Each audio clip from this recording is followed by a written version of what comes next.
Good evening, ladies and gentlemen, and welcome once again to Waypan. Today we're going to be taking a look at the new Tyranid designs and how we think Games Workshop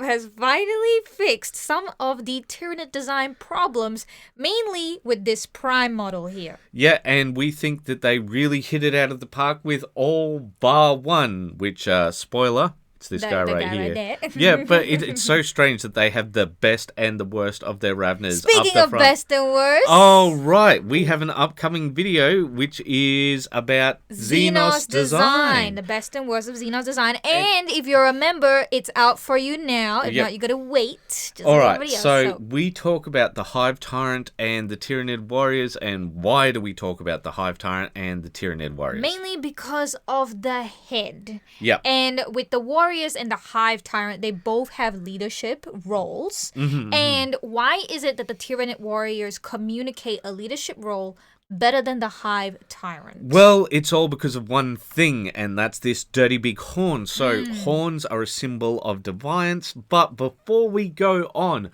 what is design about? It's about instant recognition. If you don't get it right away, what it's meant to do, just by looking at it, it's failed. Yeah, so one of the things that we wanted to talk about is how the horn is a symbol of defiance. It's for prey animals, and we had some very, very silly comments like, it's the true ability of the world. Oh my God. And the dinosaurs. Yes, oh yes. But look, I don't know about you, but I don't see many dinosaurs running around when I look outside. Yeah. Let's move on to this, right? So the horn, this is meant to communicate its leadership role, but it doesn't at all because it's this dirty big horn, right? And then we see that its crests become smaller and smaller. And see this big dome right here? That's the head and the skull. And then why is that being exposed? Yeah, because I just want to point out that if you've got a dirty big head like that, it's going to be a target for snipers, especially if you have increased in size.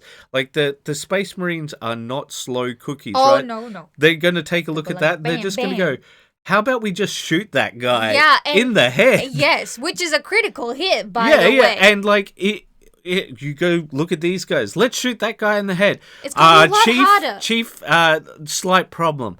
But we want to take a look at the Prime and how it fixed that. So it's added this crest here. Now, crests help show that sign of intelligence because it's a way of communicating instantly. But for those of you guys who are going on about why the Hive Tyrant is great, let's point out why the Hive Tyrant right here doesn't have a crest. And it's all because of this. Yes, the Aliens franchise. So we need to point out the design is not just good for aesthetics. It's not the only consideration, especially when you're a company producing models. You have to also consider IP. And how design plays into creating designs. Your IP. Yeah, and your IP, identifiable models, identifiable characters right off the bat, and you putting your trademark on it. And putting the trademark on it means that, let's say, if a Hive Tyrant had this design, maybe, just maybe, they might be opening themselves up to a lawsuit. And it did used to have a similar design to that back in 3rd edition. So it's not as if it's not possible, okay, guys? So let's take a look at that. But what we want to do is we want to take a look at these guys and how they've fixed a lot of the Tyranid design problems. So the Prime right here, let's grab that clip and we'll put it in here where we take a look at the Prime. The reason why it communicates that it is a leadership role is this is a communication tool. So let's take a look at something that already exists within the Games Workshop catalog, which is over here, the Skinks, right? Now, the Skinks, this is a very old sculpt, so we're trying to compare old sculpt to old sculpt. Like similar design aspects to similar design aspects. Yeah. So what we want to do is we want to show how this right here, the fin and the eyes, help communicate the idea that these are intelligent creatures. When we compare it to the Saurus warriors of the time, right? Now, sure, they're intelligent, but not as intelligent as these guys. They've got these tiny eyes. They don't have many tools for communication. And you see how a lot of your attention goes to the protective elements that is around its head, like the skull, the horns, whatever.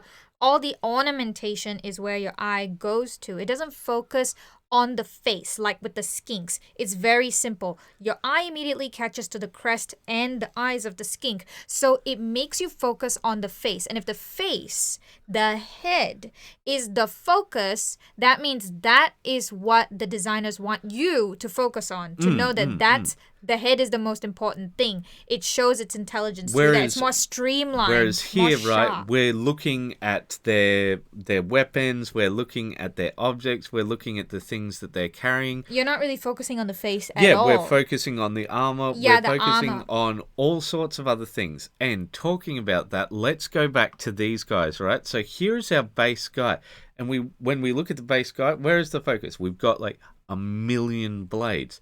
Right, now, what I'd like you to do is bring in the clip of this Venom guy for a second, because this static shot isn't great for him. Yeah. But when we take a look at him, he's got this big Venom sac, right? Yeah. And he's got the face which leads from the Venom sac. So we into see the face. So what is he likely doing? Spewing venom. Yeah, or right? poison we gas. We or don't something. even need the name up there. We just look at that and we go, like, okay, we understand, right? Same thing with these next guys, right? We take a look at this guy, right? All right.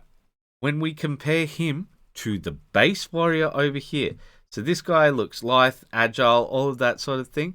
Now, he doesn't lose a lot of that agility, but what he does gain is big old muscles, big old crab claws, right? So let's bring in that clip of him. And when you look at that, you're like, all right, so maybe he's a sort of anti-armor guy, right? And when we take a look at this guy over here, we see all sorts of sensory arrays, right?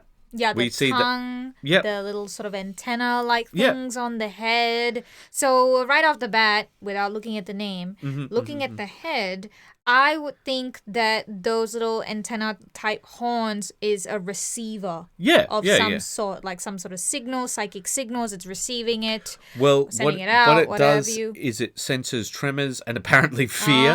But I think that one's a bit silly. I can understand the fear, but oh, really? Yeah, because I guess from the tongue. It's in the head, right? Because it's an emotion. It's from the head. So if you have the sensory on the head, okay, makes sense. But if you're going to be sensing tremors, I feel like that should be on the limbs. Like, you know how spiders have lots of hairs, right? On their legs because it's to sense the tremors. I think that this is a good thing because when we take a look at most of all of the bodies are exactly the same, but it is just the head that changes. Different. Yeah, because like, you mention it. When you take a look at these guys, right? He's got the rending claws, right? But when you take a look at that, he's pretty much the same as the base dude. There's no all real... the body is the same, just the head is just slightly different. I'm pretty sure that these are the same bodies, just with the exception of that. The tail's a bit different on this one. Like 3 spikes instead of 2, but whatever. But then we'll go back to those two, right? And so we got the Tremor, Scythe, and the Wrecker, right? Yeah. When you look at the Wrecker, you didn't need the name. I feel like, okay, it fits. It fits because of what you mentioned. Thicker arms, right? But I feel like if they didn't have the claws on the thicker arm, like something more bulbous. Well, also we've got this right here. We've got the mace spike, right? And also when we take a look at his head, right, it's got a head similar to a Morlock. Now, we wanted to talk about the importance of heads when it came to design because a lot of people got upset with us about the idea of the head not talking about how it was communicating a leadership role. So when we take a look at this guy, he's about maybe 80% mouth. Okay, I might be exaggerating just a little bit, but the real reason we had this is we wanted to talk about how potentially the Tyranid Prime could be a suitable candidate for a leadership role. But the website isn't exactly working properly or So, has the Cal, things. are you saying that just because it's big, it shows? Well, it's not just because it's big. It was because it was upright. Like, let's take a look at the Carnifex here. So we've got a horn here, and you were saying how the horn actually makes more sense on the Carnifex than it does on the other guys. Yeah, not this guy, the Hive Tyrant. Yeah. Yes. So take a look. Let's just go back to that picture once again. Yeah. So take a look at its posture.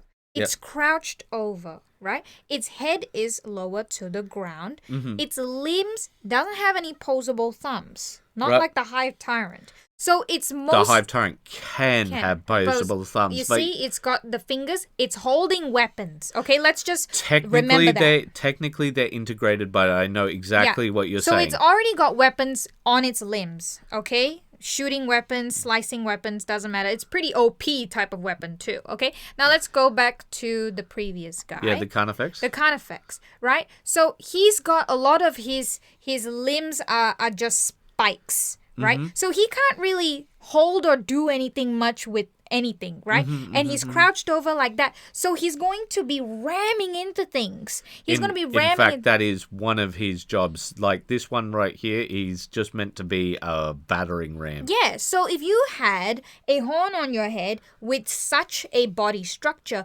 perfect sense. But with the Hive Tyrant, okay, he's upright, walking about, and he's got massive weapons that are in front of his head. He's going to be using those weapons first. Why does he have a horn? Why does that... He's not going to be using that horn to charge into anyone. In fact, he looked like an idiot charging into anyone. Yeah, because he'd have to lower his himself body down. Yeah. And yeah. So It's not practical. Let's talk about the importance of head. So we'll see whether this will start working again. It won't. So one of the things that we wanted to point out was once you change If the you head. refresh it, I think it'll... Oh, all right. It'll well, show the picture, but hopefully, other pictures... hopefully. Yeah, there you Okay, go. yeah. So Yeah. we see now. Imagine we go to a Trigon Prime.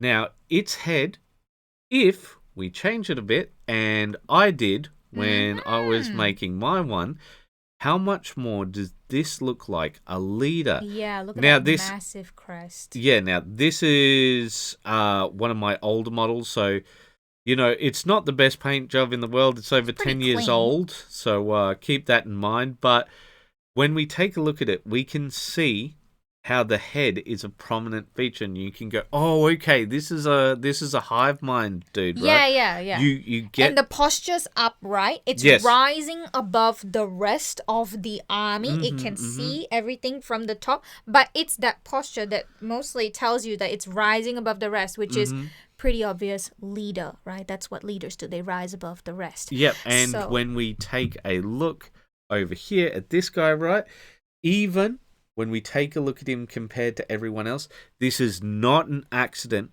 that they put it on the tallest of all of them. So let's just quickly go through them here Yeah. with the controls.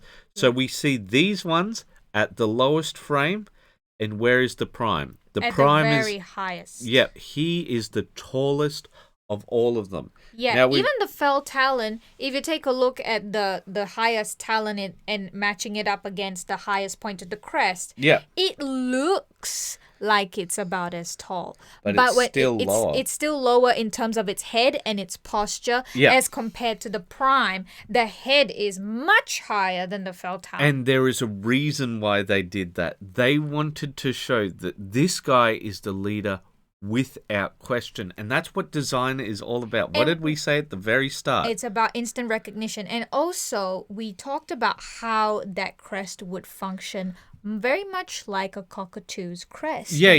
It can help communicate things instantly. So let's forget any hive mind shenanigans, right? This thing could lower or raise this without sound to signal an attack. Yes. Right? That's what crests are for. They are to signal things. Now, with cockatoos and such, it's to make them look bigger. It's to say, I'm a big threat. Yep. But with this, if they're intelligent creatures, you can signal certain things.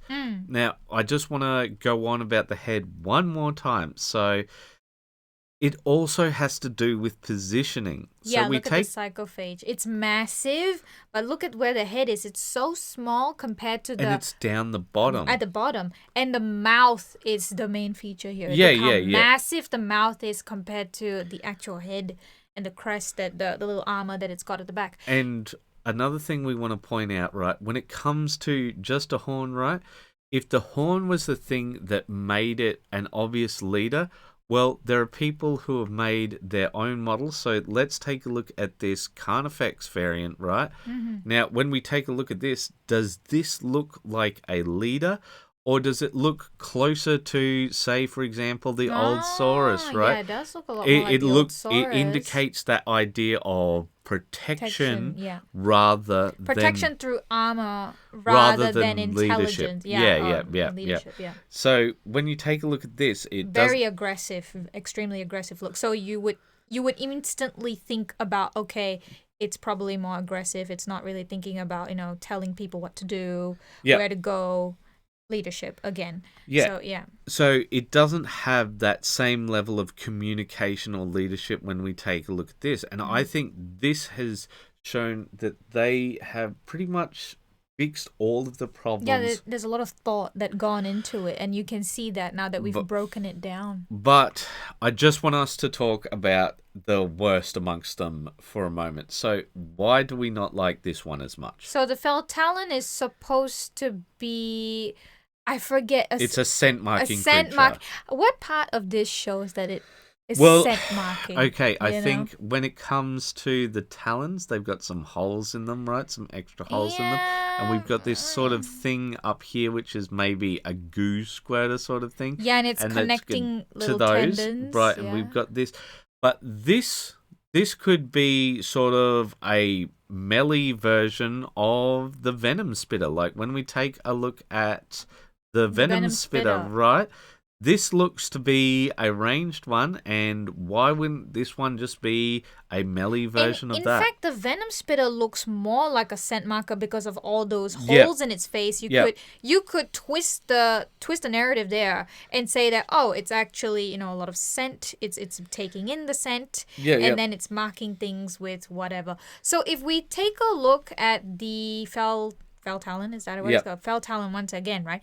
If they put more, like maybe a bulbous nose to show that that's the focus, the scent, and then they connected those connecting yellow tissues from the nose to the armors of the talons, I think that would be a bit clearer. For example, like let's say it had some dripping little holes here. Yeah, here. Because it already has holes in its talons, right? So I'm saying that this yellow intestinal, whatever that thing is, it connects to the nose instead. Because like it kind of communicates that it connects to the cheek instead. Well, I think that's just the way that they're colouring it. I understand what you're saying, but I think we've pretty much covered everything that we're talking about. So we think that this crest really fixes all of the problems, because once that's down flat, it protects the head, just like it should. When it's up, it's communicating something. And before we end this and do our sign off, there's something that I would like us to share. We shared it in a post, and that is Karl Kalimsky. And he's one of our favorite artists, and unfortunately he's not doing well. He's had a stroke and he's recovering, and he's one of our favorite artists, and he's probably one of your favorite artists too. In fact, if we just grab this right here, you might recognize a lot of the iconic artworks that you would have if seen. If we just enter that and we take a look, you'll see that he has done so many artworks. Like this guy. Yeah, no, he's like, he has been a part of the Warhammer scene since forever. He has done like some of the most amazing work. That one. Yeah, so this poor guy, he's had a stroke, and all we want to say, guys, is if you can go and show him some support. So we really enjoy his work, and we would like him to get back on his feet, and we figure hopefully these ones get a few more views, so hopefully you guys will see this. And we want to say thank you so much for your time, and as always, keep those brushes wet. Bye-bye.